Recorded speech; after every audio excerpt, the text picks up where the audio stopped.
Hi guys, welcome back to the Revive Stronger channel. I am your host as always, Steve Hall. So in today's takeaways, we're going over episode 153 with Greg Potter. So let's get into those takeaway points.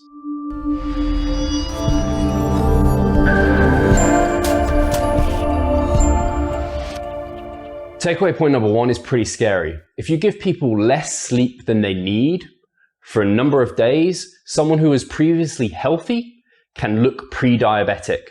So insufficient sleep really plays a big negative role in our insulin sensitivity, and therefore we need to be aware of that. Takeaway point number two is a lot of us live a life where we're working really hard all through the week and we're probably not sleeping sufficiently. We then try and make up for sleep on the weekend.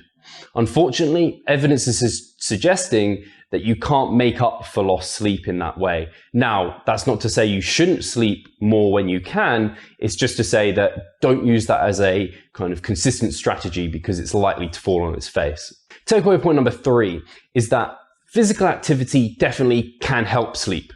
But like anything, there is somewhat of a bell curve where there's a sweet spot within the middle where the best sleep is going to be had by doing that much exercise.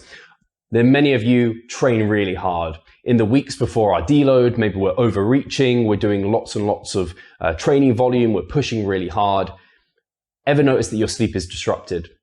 This plays into that point. Whereas when we have more moderate levels of exercise, that tends to promote superior sleep. So it's just something to bear in mind and be aware of. Takeaway point number four is going to hurt a lot of you who love your coffee. It hurts me a little bit as well.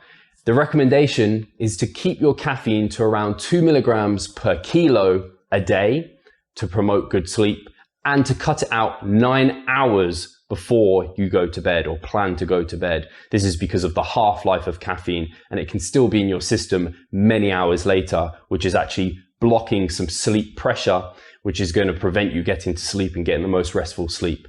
So maybe if you're consuming a lot of caffeine at the moment, look to taper that back and look to cut it off a little bit earlier. Have a caffeine cap 9 hours or so before you go to bed. Takeaway point number five is associated to kind of matching daylight rhythms to your actual kind of daylight rhythms that you're also feeling. In that during the day, you want to get out during the sun. And it's a good idea before midday to get 30 minutes of good sun exposure. So maybe go for a half an hour walk.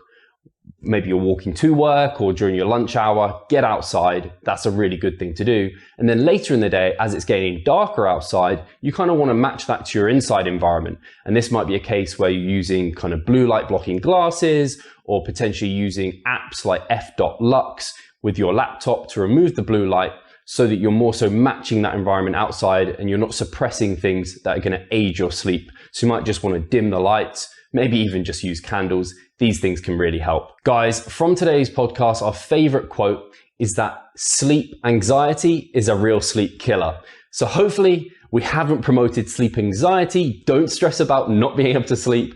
Just try and put into many of things that we've talked about here in today's takeaways and within the whole podcast to aid your sleep. So as always, guys, give us a like, comment below, share this with your friends, subscribe, give us a snap and share it over on Instagram. We really appreciate all the help. Take care and revive stronger.